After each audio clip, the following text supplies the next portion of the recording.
Rosa Lopez, first grade. Most children who are 6 years old seem ready to talk to almost anybody and to share themselves and their ideas and warm emotions.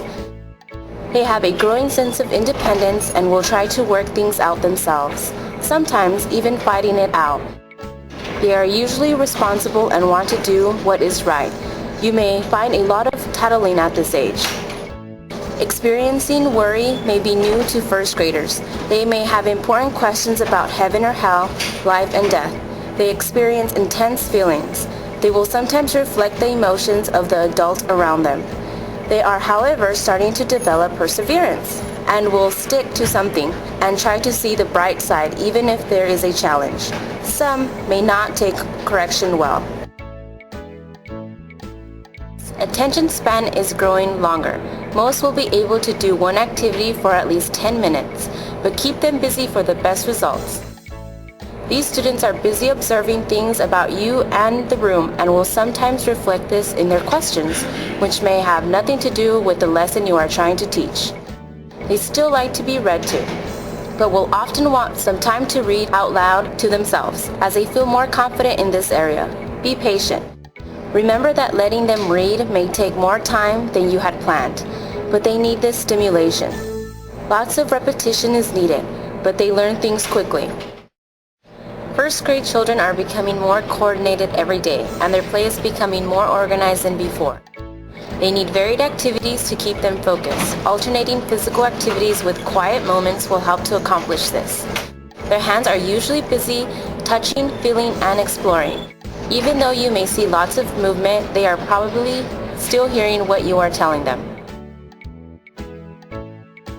First grade is a creative and energetic learning environment, which motivates students to explore, share ideas, and acquire knowledge. The classroom is decorated with the students' artwork, writing, and their pictures. This is important for first graders because they need to feel ownership in their class. The class is decorated in themes throughout the year pertaining to what they are learning. For example, rainforest. The classroom walls are decorated with trees and animals that live in the rainforest environment. Skylar Vang, second grade. Some of the main characteristics that second graders display are that they enjoy talking to one another, works hard to get an assignment completed, and they have a high level of energy. And sometimes they tend to ask to help out because they have a want of responsibility. Second graders also has a sense of humor by telling jokes such as knock-knock jokes. Some behaviors are that they are really picky when it comes to eating. For example, certain foods can't touch one another. They also whine about many things, as in why this person gets to do this or that. When it comes to sport, they're really good and energetic. They also know the need for money and wants money to buy certain things that they desire. Students perform well in the grade level 2. They almost always complete all their assignments. Although they tend to work slowly, it's because they spend a lot of time perfecting their work.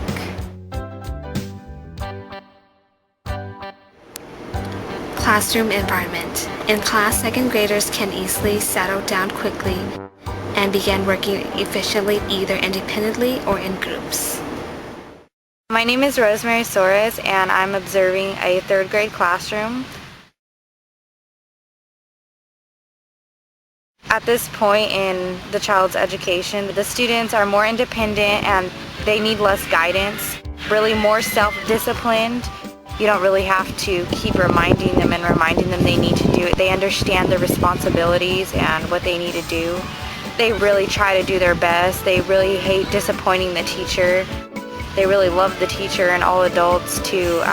They really enjoy impressing them, and they like the feedback, the good feedback they get from the adults when they do the good work. And they're not really at the rebellious stage yet, so one warning's pretty much good for them. After you give them one warning, they don't really rebel on that. They get scared and do their work immediately. It's not like kindergarten where she needs to, bring, the silly clothing to grab their attention. They they really do pay attention and they enjoy learning by this age, and they really like learning new things, and they feel good about themselves when they accomplish something difficult. Their span of apprehension is really coming out here. They are more interested in facts of life now. They really enjoy hearing the history stories rather than the fiction novels. Since the students are more independent now, the teacher really just gives them the assignment, gives them an example of what they need to do, and then they are pretty much free to do it, and they just walk up to her desk when they have questions. As far as her classroom, the classroom environment in a third grade classroom is really set up for more independent work. The students have single desks. They have a place where they can keep all of their books, their supplies, anything they'll need. Whereas in a younger kindergarten or first grade classroom, they're set up in like circle tables and all the students gather around and work together. It's set up more independently now. It still, of course, has all of the, cool decorations around the classroom. All the students, good work is posted on the walls. But as far as how it's set up, the students are pretty much on their own. They're working more independently.